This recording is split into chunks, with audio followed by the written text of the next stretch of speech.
The morphine makes everything soft around the edges, but it can't blur the silence. That's the sharpest thing in this room, sharper than the IV needle in my arm, sharper than the pain that pulses through my chest with each shallow breath, the silence where my children's voices should be. I've been lying here for 3 days now. The hospice nurse comes and goes, checking monitors, adjusting pillows, speaking in that practiced gentle tone they teach them. She asked me yesterday if there was anyone I wanted her to call. I gave her the numbers. She tried. No one answered. Maybe this is what I deserve. Maybe loneliness is the only inheritance I truly earned, the only thing I cultivated with any real dedication in my life. Everything else, the beauty, the attention, the freedom I chased so desperately, all of it scattered like ashes the moment I tried to hold on to it. My name is Helena. I'm 63 years old and I'm dying alone. That's the truth of it, stripped down to bone. No poetry, no romance, no dramatic redemption waiting in the wings. Just me, this bed, and the weight of decades pressing down on my chest harder than any tumor ever could. I close my eyes, and I'm 23 again. God, I was beautiful then. I know that sounds vain, but it's simply fact. The kind of beauty that turned heads, that made men stumble over their words, that opened doors I had no business walking through. I had my mother's cheekbones and my father's green eyes, and I knew exactly how to use both. I'd grown up poor, you see. Not the genteel kind of poor, but the raw, ugly kind. The kind where you wear the same dress to school for a week, where dinner is whatever you can scrape together, where your father drinks away his paycheck and your mother pretends not to notice. I swore I'd never live like that. I swore I'd be different. So when Marcus looked at me across that club in Atlanta with his expensive suit and his easy smile, I didn't see a person. I saw an exit door and I walked through it without looking back. I got pregnant 3 months later. I was terrified, not of the baby itself, but of what it represented. The weight, the anchor, the end of possibility. Marcus vanished the moment I told him. Just gone, like smoke, like he'd never existed at all except in my naive imagination. My parents took me in. What else could they do? My mother, who'd barely spoken to me since I left, pressed her lips into a thin line and made up the spare room. My father said nothing at all, just stared at me with those disappointed eyes that cut deeper than any words. I had Sarah on a Tuesday morning in March. They placed her in my arms, this tiny wrinkled thing with a full head of dark hair, and I felt nothing. Or maybe I felt too much, and my mind shut down rather than process it. I don't know. I've spent 40 years trying to understand that moment, and I'm no closer to an answer. 6 weeks later, I left her with my parents and went back to the clubs. I told myself it was temporary, that I just needed a break, needed to find myself, needed to figure things out. But weeks became months, became years, and temporary became the permanent shape of my life. I'd visit sometimes, birthdays, Christmas, bringing gifts I couldn't afford, staying just long enough to feel like I'd fulfilled some obligation, then disappearing again into my real life. My real life. What a joke that was. I met David when Sarah was 3. He was older, distinguished, married, though he never mentioned that last part until much later. I got pregnant again. History repeating itself like some kind of cosmic punishment, except I was too proud or too stupid to learn the lesson. James was born in September. Same hospital, same disapproving nurses, same exhausted disappointment in my mother's eyes. And same result. I left him there, with my parents, with Sarah, and I went back to chasing whatever it was I thought I was chasing. Freedom, maybe, or the illusion of it. The children grew up in that house where I'd grown up, with those same threadbare carpets and leaking faucets. But my parents loved them in a way they'd never quite managed with me, or maybe I'd never let them. My mother would send me pictures, Sarah's first day of school, James learning to ride a bike, and I'd glance at them, feel a twinge of something I refused to name, and tuck them away in a drawer I never opened. I was busy. I had boyfriends. then different boyfriends, then apartments in different cities, then jobs that lasted 3 months before I got bored and moved on. I was living, I told myself. I was free. The truth was simpler and uglier. I was running. My father died when Sarah was 12 and James was 9. Heart attack, sudden, no warning. I came back for the funeral, stayed 4 days, left before the will was even read. The children stared at me like I was a stranger, which of course I was. My mother called me a month later. Her voice was tired in a way that went beyond physical exhaustion. Helena, I need you to listen to me. I'm doing my best with these children, but I'm 71 years old. They need things I can't give them anymore. They need their mother. You're doing fine, Mama. They adore you. They ask about you constantly, Sarah especially. She wants to know why you don't love her.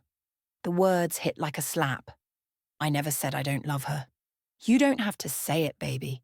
You show it every day you stay away. I hung up. I told myself she was being manipulative, unfair, cruel. I told myself a lot of things, but I didn't go back. The years folded into each other. I got older, the men got younger for a while, then older again, then eventually stopped looking at me the way they used to. My beauty, that currency I'd traded on for so long, began to devalue. Wrinkles appeared, grey hair, the softening of everything that had once been sharp and magnetic. I met Richard when I was 47. He was 52, recently divorced, charming in that practiced way that should have warned me off immediately. But I was tired by then. Tired of moving, tired of starting over, tired of proving myself in clubs and bars where I was increasingly invisible. Richard had money, not wealth exactly, but enough. A nice condo, a decent car, the kind of stability I'd never quite achieved on my own. And he wanted me. Even with my fading looks, my checkered past, my obvious damage, he wanted me. I moved in with him within 3 months. My mother died the following year. Stroke, massive, she was gone before the ambulance arrived. Sarah called me. She was 24 by then, her voice steady and cold in a way that reminded me of my own mother. Grandma's dead. The funeral is Saturday at 2. I assume you'll want to come say goodbye to the only mother you ever had. I went. Of course I went, and I saw my children for the first time in years. Sarah had grown into a stunning young woman, tall, elegant, with an intelligence in her eyes that made me uncomfortable. She looked at me the way you'd look at a stain on expensive furniture, something unfortunate that needed addressing but wasn't worth much emotional investment. James was quieter, watchful, 19 years old and already carrying himself like a man. He'd gotten a full scholarship to Georgia Tech, Sarah told me coolly.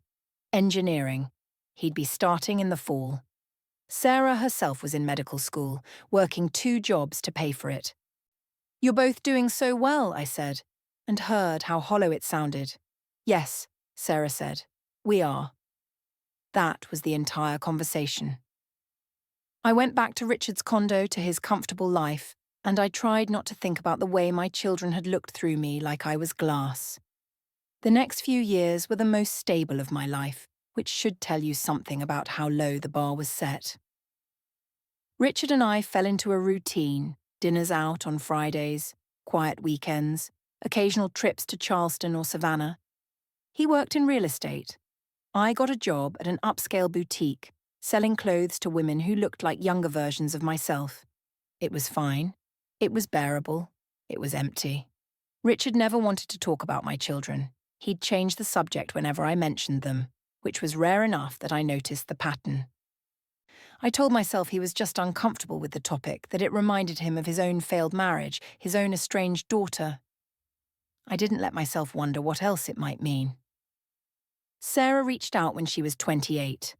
A brief email saying she'd finished her residency and would be moving back to Atlanta to start practicing at Emory.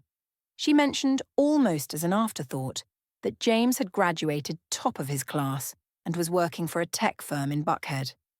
I wrote back immediately suggesting coffee, dinner, anything. She responded 3 weeks later with a polite declination. She was very busy with the new position. Perhaps some other time.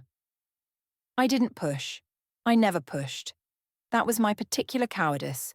I'd failed them so completely that I didn't feel I had the right to insist on anything, even reconciliation. The knock on Richard's door came on a Thursday evening in May. I was alone. Richard was at some real estate conference in Orlando, and I almost didn't answer. But something made me look through the peephole. Sarah stood there, and beside her was James. Both of them older now, successful, composed, both of them looking at that door like they weren't sure they wanted it to open. I fumbled with the locks, my hands shaking. Sarah, James. Oh my God, come in, please come in. They stepped inside, but their body language was all wrong. Stiff, defensive. Sarah's eyes swept the room, taking in Richard's expensive furniture, his art on the walls, the bottle of wine breathing on the counter. Nice place, she said, and it didn't sound like a compliment. What are you doing here? Not that I'm not thrilled, I am. I didn't expect. We need to talk to you, James said. His voice was deeper than I remembered, serious. About Richard. My stomach dropped. What about Richard? Sarah and James exchanged a look. Then Sarah stepped forward, and I saw something in her eyes I'd never seen before. Protective fury. Barely controlled. We did some research on him after you mentioned him in your email last year. Do you know about his past, Helena? She called me Helena. Not Mom. The formality of it cut deep. What past? He was married before. He has a restraining order against him from his ex-wife, James interrupted, for domestic violence, and before that, there were 2 other women who filed police reports but didn't press charges. The room tilted. I reached for the back of a chair. That's not. He would have told me. Would he? Sarah's voice was sharp. Or would he target someone vulnerable, someone without family support, someone isolated, someone who wouldn't have people checking on her? I'm not vulnerable. I'm fine. I don't need you 2 swooping in after all these years pretending you care about. We don't care about you, Sarah said, and the honesty of it stopped my breath. Not in the way you mean. But you're still our mother, genetically speaking, and we're not going to stand by and watch you get hurt when we have information that could protect you. I wanted to scream at them, to throw them out, to defend Richard, to defend my choices, to defend the fragile peace I'd built in this condo that wasn't even mine. But something in Sarah's face stopped me. Fear. Real fear. Underneath all that cold professionalism. Where is he now? James asked. Orlando. Conference. He'll be back Sunday. You need to leave before he gets back, Sarah said.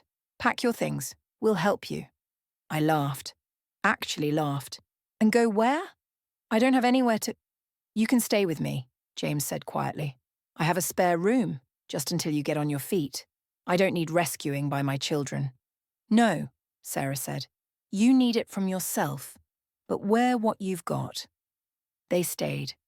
God help me, they stayed, and they helped me pack 2 suitcases with my clothes, my few possessions. James loaded them into his car while Sarah stood watch, like she expected Richard to burst through the door at any moment. Why are you doing this? I finally asked her as we stood in the living room one last time. Why do you even care? She looked at me for a long moment, because Grandma asked me to, on her deathbed. She made me promise that if you were ever in real trouble, I'd help. She said you'd never learned to help yourself. That's the only reason. That's the only reason. I left a note for Richard. Short. Cowardly. I didn't even have the courage to do it face to face. James's apartment was modern, clean, impersonal. The spare room had a bed and a desk and nothing else. He showed me where everything was, gave me a key and said, Stay as long as you need, but we're not doing this. He gestured between us. This isn't reconciliation. This is just making sure you're safe. I nodded. I couldn't speak. They left. Together, Sarah and James walked out, and I stood in that empty spare room and finally cried. Richard called 16 times that first night. I didn't answer. He called another 20 times the next day. Then he started texting. The messages began concerned, then hurt, then angry, then vicious. Sarah had been right about everything. I blocked his number on Sarah's advice. She'd stopped by briefly, all business, showing me how to do it on my phone. "He'll escalate," she warned. "Don't engage. Don't respond. If he shows up here, call the police immediately." "How do you know all this?" "I'm an ER doctor. I see women like you. Women like you could have been. Every single shift. Women like I could have been." The words haunted me. Richard did show up. 3 days later, pounding on James's door, shouting my name. James called the police while I hid in the spare room, shaking. They escorted Richard away with a warning. He came back the next night. This time, he was arrested. The restraining order went through a week later. And then I was just there, in James's spare room, safe but unmoored. My son went to work each day, came home, made dinner for two, ate in silence, and went to his room. We were strangers sharing space. Sarah visited once a week, checking on me with the detached efficiency of a physician monitoring a patient. She'd ask if I was looking for work, if I needed anything, if Richard had tried to contact me. Then she'd leave. I started looking for jobs, but at 52, with a spotty work history and no real skills, my options were limited. I finally found something at a grocery store, bagging items, minimum wage.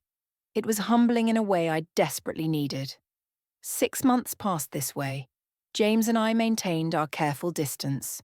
Sarah kept her visits brief and professional. I felt like I was serving some kind of sentence, waiting for permission to be released that would never come. Then, on a Sunday in November, Sarah showed up unannounced. She looked tired, still in her scrubs from an overnight shift. "Can I come in?" "Of course, James is out. Running, I think." She sat on the couch, and I sat in the chair across from her, maintaining the safe distance we'd established. "I need to tell you something," she said, "and I need you to just listen. Don't defend yourself, don't explain, just listen." My heart hammered. "Okay." "When I was 8 years old, I wrote you a letter. Grandma helped me with the spelling. I told you about school, about how I'd learned to read chapter books, about how James had started walking. I drew you a picture of our house. I asked you when you were coming home." She paused, and I saw her throat work. "Grandma mailed it to whatever address you'd given her. It came back unopened. Returned to sender. You'd already moved, and you hadn't told her where." I felt sick. "I wrote you 11 letters over the next 4 years. Not one of them was ever answered. Eventually, Grandma told me to stop. She said you had your own life and I needed to accept that. So I did. I stopped waiting. I stopped hoping. I built a life without you in it. Sarah, I never—" I said, "Don't speak. Not yet." Her voice was firm. "When you showed up at Grandma's funeral, you know what I felt? Nothing. I'd spent years grieving the mother I didn't have. By the time I actually saw you, it was like looking at a stranger. Someone who happened to share my DNA but meant nothing else to me." Tears were streaming down my face. "But then you moved in with James. And despite myself, despite every wall I'd built, I started watching you. Seeing how lost you were, how you'd spent your whole life running from something you never named. And I realized something that terrified me." She met my eyes directly. I realized I was doing the same thing. Not with relationships or freedom, but with work, with control, with this perfect life I'd built where I didn't need anyone. I was 30 years old, and I had no real friends, no relationships that went deeper than surface level. I'd turned myself into ice because I was so afraid of being like you. "You're nothing like me," I whispered. "No, but the fear is the same. The running is the same. Just in a different direction." She took a shaky breath. "I can't forgive you for what you did. I don't know if I ever will. Those letters I wrote, that little girl who needed her mother, she deserved better than what you gave." "I know. But that little girl is gone. I'm not her anymore. And you're not the woman who left either. We're just two people who happen to be related, trying to figure out what that means, if anything." "What are you saying?" Sarah stood up, walked to the window, looked out at the street below. I'm saying I'm tired of carrying this anger around. It's heavy, and I have enough to carry with work, with everything else. I'm saying maybe we start over. Not as mother and daughter, I don't think we can ever be that, but as people who know each other, who are trying. I would like that, I managed. More than you know. She turned back to me, and for the first time in 40 years, I saw something in her face that wasn't coldness or professional distance. It was tentative, fragile, but it was there. I'm not promising anything, she said. And if you hurt James, if you fall back into old patterns, I'm done, completely. This is your only chance. I understand, she nodded. Okay then, I'm starving. When James gets back from his run, maybe we could all get breakfast. There's a place down the street. It was the smallest thing. Breakfast at a diner. But I felt like I'd been offered a key to a door I thought I'd locked forever. James came home 20 minutes later, sweaty and breathless. He stopped short when he saw Sarah and me sitting on the couch, actually talking, about her work at the hospital. What's going on? His voice was wary. We're getting breakfast, Sarah said. You in? He looked between us, confused. Seriously? Seriously, I'm buying. The diner was nothing special. Cracked vinyl booths, mediocre coffee, hash browns that were more grease than potato. We sat in a corner booth, James and Sarah on one side, me on the other. It was awkward at first. Years of distance don't dissolve over scrambled eggs. But Sarah told a story about a patient who'd come to the ER convinced he was turning into a vampire, and James laughed, and I laughed, and for just a moment, we were three people sharing a meal instead of a broken family pretending not to be broken. We didn't talk about the past. We didn't talk about forgiveness or reconciliation or any of the heavy things weighing on all of us. We just ate breakfast and talked about normal things, and it was enough. It was a start. The months that followed weren't easy. There were setbacks, silences, moments when old hurts bubbled up and threatened to poison everything. But we kept showing up. Sunday breakfasts became a routine. Then Sarah started inviting me to other things. A movie, a visit to the farmer's market. James was slower to warm up, but eventually he started staying at the table after dinner, talking about his work, asking about my day at the grocery store. He even helped me update my resume, showed me how to apply for better jobs online. I got a position at a non-profit, administrative work, nothing glamorous, but it paid better and the people were kind. I started saving money, thinking about maybe getting my own place eventually. Sarah met someone. A teacher named Marcus. The irony of the name wasn't lost on me, but I kept my mouth shut. She brought him to Sunday breakfast, nervous in a way I'd never seen her. He was gentle with her, patient, clearly crazy about her. I told her I liked him, and I meant it. James started dating too. A woman from work named Priya, sharp and funny and exactly his match. Watching them together, I saw the kind of healthy relationship I'd never managed to find for myself. On my 53rd birthday, they threw me a small party, just the four of us, James, Sarah, and their partners.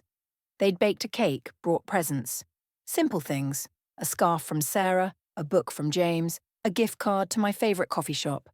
I cried. I couldn't help it. Thank you, I said, for giving me this chance, for not— Don't, Sarah said, but not unkindly. We're here now. That's what matters.